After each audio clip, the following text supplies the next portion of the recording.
Hello class 10 and 12। यहाँ पर chemistry में आईपीएससी नेम है।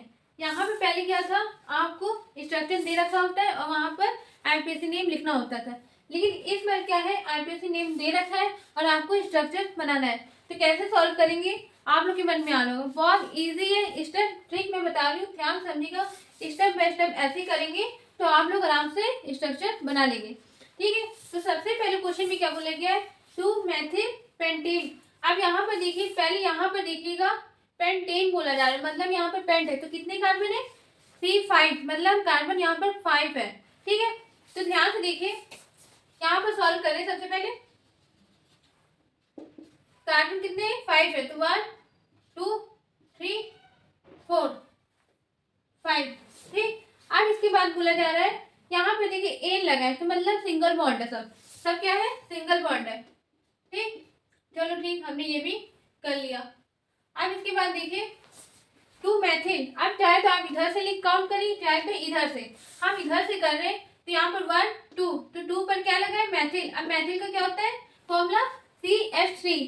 ठीक, अब यहाँ पर हमने 2 पर मेथिल लगा दिया। अब देखिए यहाँ पर कार्बन की वैलेंसी कितनी होती है, 4 होती है। तो यहाँ पर जितने कम है उतने हाइड्रोजन ऐड करना है आपको। ठीक है, अब यहाँ पर देखिए 3 हाइड्रोजन कम है इस कार्बन में, देखिए 1 है और यहाँ पर 3 हाइड्रोजन कम है। ठीक, अब इसके बाद देखिए यहाँ पर देखिए 1 2 3। अब यहाँ पर कार्बन भी वैलेंसी कितना कम है, 1, तो यहाँ पर 1 हाइड्रोजन ऐड कर देंगे। अब इसके बाद देखिए इस कार्बन के पास 2 वैलेंसी है तो यहाँ पर 2 कम है, तो यहाँ पर कितने हाइड्रोजन ऐड हो जाएंगे, 2, तो CH2। ठीक, अब यहाँ पर देखिए, यहाँ पर भी 2 कार्बन, सॉरी 2 वैलेंसी कम है तो यहाँ पर भी 2 हाइड्रोजन ऐड कर दिया। अब यहाँ पर देखिए, यहाँ पर 1 वैलेंसी है और कितने कम है, 3, तो यहाँ पे लिख लेंगे 3 हाइड्रोजन ऐड। तो मतलब आपको देखिए ये हमारा आ गया आईपीएससी स्ट्रक्चर। बस ऐसे आप अगर करेंगे तो आप इजली तरीके से स्ट्रक्चर बना लेंगे। ठीक है, अब देखिए सेकंड में क्या बोला गया, 2,2 डाइक्लोरो। चलिए इसको हम अभी थोड़ी देर के लिए छोड़ देते हैं। अब यहाँ पर क्या बोला गया, हैश। अब आपको अच्छे से पता है हैश किसका नाम है, मतलब कितने कार्बन होते हैं हैश में, कार्बन 6 होते हैं। तो यहाँ पर देखिए सेकेंड पॉइंट, 6 कार्बन बना लेंगे, 1 2 3 4 5 6। ठीक है, 6 कार्बन को हम बोलते हैं हैश। ठीक, अब इसके बाद यहाँ पर इन लिखा है, मतलब यहाँ पर 3 पर इन है, तो कोई भी एक यहाँ, चाहे तो आप यहाँ से काउंट कर लीजिए, चाहे तो आप यहाँ से काउंट कर लीजिए, पर यहाँ पर 3 कार्बन में आपको इन लगाना, मतलब डबल बॉन्ड आपको करना है। ठीक, अब यहाँ पर देखिए, यहाँ से हम कर रहे हैं तो 1 2 3, तो यहाँ पर हमने क्या कर दिया, डबल बॉन्ड बना दिया।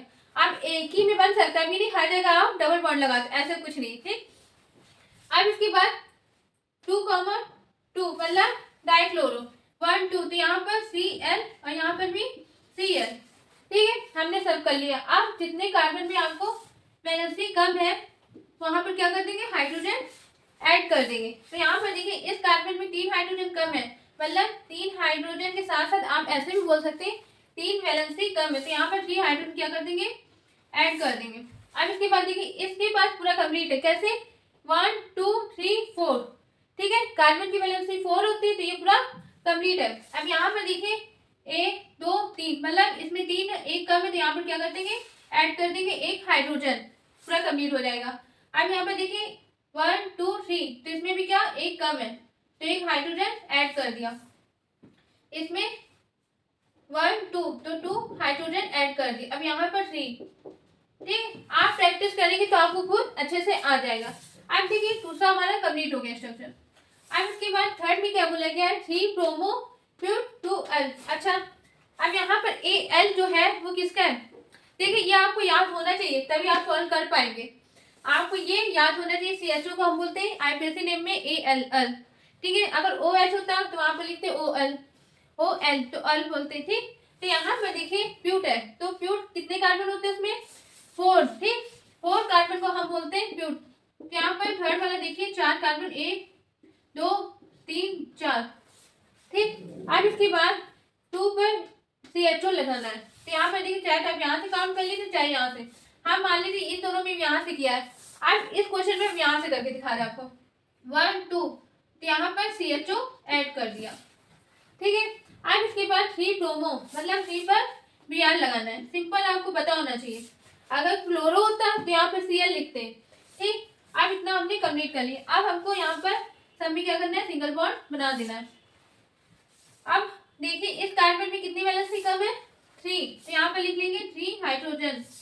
ऐसे यहाँ पर लिखिए 1 2 3, तो यहाँ पर एक कम है तो एक हाइड्रोजन लग गया। 1 2 3, तो इसमें भी एक कम है तो एक हाइड्रोजन। अब यहाँ पर देखिए 3 हाइड्रोजन कम है तो CH3। ठीक है, आप देख लीजिए, अगर मान लीजिए आपको लगे गलत है तो आप काउंट करके देख लीजिए। आपको पता है फंक्शनल ग्रुप सबसे बड़ा होता है, जिधर से 5 पड़े उधर से हम काउंट करते। तो 1 2 3 4 कार्बन को बोलते प्यूट, तो यहाँ पर लिखा है प्यूट। ठीक है, अब यहाँ पर 2 पर अल लगा तो यहाँ पर 2 अल लग गया। ठीक, मतलब CHO लगा। ठीक है, अब यहाँ पर देखिए 3 पर प्रोमो, PR को क्या बोलते हैं, प्रोमो, तो मतलब ये आपका आंसर करेक्ट है। ठीक, आपने स्ट्रक्चर अच्छे से बनाया है। ठीक, अब इसके बाद 4th क्वेश्चन में क्या बोला जा रहा है, 3 एथिल प्रोप 2 अल, OL को क्या बोलते हैं, ऑल। ठीक, तो यहाँ पर प्रोप, अब प्रोप में कितने कार्बन होते हैं, प्रोप में 3 कार्बन होते हैं। ठीक है, ये आपको पता होना चाहिए बच्चों, मैं कह रही बार बार, अगर आप लोगों को ये सब नहीं याद होगा तो आप लोग स्ट्रक्चर नहीं बना पाएंगे। ठीक, अब यहाँ पर देखिए 4th क्वेश्चन। 4th में देखिए प्रोप में 3 कार्बन होते हैं, 1 2 3। ठीक, अब इसके बाद 3 पर एथिल लगा है, 2 पर OH, तो यहाँ पर एथिल का फॉर्मूला क्या होता है, आगे बच्चे को तो एथिल का फॉर्मूला नहीं पता होगा। देखिए एथीन होता है, उसमें एक हाइड्रोजन कम हो जाता है, उसको बोलते हैं एथिल। ठीक, अब मान लीजिए यहाँ पर 3 पर एथिल लगा है, यहाँ पर देखिए पहले तो 2 पर 1 2 OH, 1 2 3, 3 पर एथिल 3 2 H 5। आप सभी क्या कर दिए, सिंगल बॉन्ड बना दिया। ठीक है, अब देखिए इस कार्बन में 3 हाइड्रोजन कम है तो यहाँ पर लगा दिया 1 2 3, तो मतलब एक कम है। अब यहाँ पर देखिए 1 2, तो 2 हाइड्रोजन कम है तो यहाँ पर लिख लेंगे 2 हाइड्रोजन ऐड कर दिया। अब देखिए आपको अगर देखना है ये सही है कि नहीं है, देखिए यहाँ पर फंक्शनल ग्रुप है तो सबसे बड़ा ये है, और जहां से 5 पड़ रहा है तो वहां से काउंट करते हैं। ठीक है, यहाँ से भी कर रहे हैं, 2 पर ऑल लगाए तो 1 2 3 पर एथिल, आप चाहे इधर भी लगा सकते हैं चाहे तो इधर भी। ठीक है, दोनों तरफ से सही होगा। ठीक, ये आंसर सही है। अब इसके बाद देखिए 5th क्वेश्चन क्या बोला गया है, 5th क्वेश्चन में बोला गया है 4 क्लोरो 2 मेथिल पेंटेन, है ना। पेंट में क्या होगा, कितने कार्बन होते हैं, 5 कार्बन, तो यहाँ पे लिख देंगे 1 2 3 4 5। ठीक है, अब यहाँ पर देखिए 2 पर मेथिल है, 4 पर क्लोरो है, तो यहाँ लिखेंगे 1 2 3 4। ठीक है, अब यहाँ से गिनेंगे तो 1 2 पर मेथिल, तो देखिए ये थोड़ा सा गलत हो गया, 2 क्लोरो होगा 4 मेथिल। ठीक है, अब यहाँ पर देखिए 1 2, तो यहाँ पर क्लोरो लगा दिया। अब देखिए 4 पर मेथिल तो 3 4 मेथिल, सॉरी नाम नहीं लिखना है, स्ट्रक्चर बना लेना। यहाँ पर लिखेंगे क्या, CH3। ठीक है, अब बाकी में सब में सिंगल बॉन्ड। ठीक, अब इसके बाद इस कार्बन में देखिए कितने हाइड्रोजन कम है, मतलब कितने वैलेंसी कम है, यहाँ पर 3, तो यहाँ पर लग जाएगा 3 हाइड्रोजन। यहाँ पर देखिए 1 2 3, तो मतलब एक हाइड्रोजन कम है। इसके में देखिए 1 2, तो यहाँ पर 2 हाइड्रोजन कम था, 1 2 3 1, यहाँ पर 3। ठीक है, ये स्ट्रक्चर बन गया। अब आपको देखना है ये सही है कि नहीं है। देखिए मैंने यहाँ पर क्यों करेक्शन किया था, क्योंकि आपको पता है एल्किल ग्रुप से बड़ा कौन होता है, हेलोजस ग्रुप। ठीक है, अब यहाँ पर देखिए यहाँ से काउंट करेंगे तो 1 2 3 4, 4 पर क्या है, मेथिल है, और 2 पर क्लोरो। ठीक है, अब पेंटेन, तो कार्बन कितने 5, और सब में क्या बने, सिंगल बॉन्ड, तो यहाँ पर क्या लग गया, पेंटेन। ठीक है, अब आपको अच्छे से आ गया होगा समझ में, इसको अच्छे से नोट करिए, बाकी और प्रैक्टिस कराएंगे आप लोग। पहले इसको अच्छे से प्रैक्टिस करिएगा, खूब प्रैक्टिस करेंगे तभी आप लोग अच्छे से आएगा। और सबसे इम्पोर्टेंट चीज आपको फॉर्मूला याद होना चाहिए कि एल्डिहाइड को क्या बोलते हैं, एल्कोहल को, जैसे मेथिल हो गया, एथिल हो गया, क्लोरो हो गया, ब्रोमो, ये सब आपको मालूम होना चाहिए। ठीक है, इसको अच्छे से नोट करिए।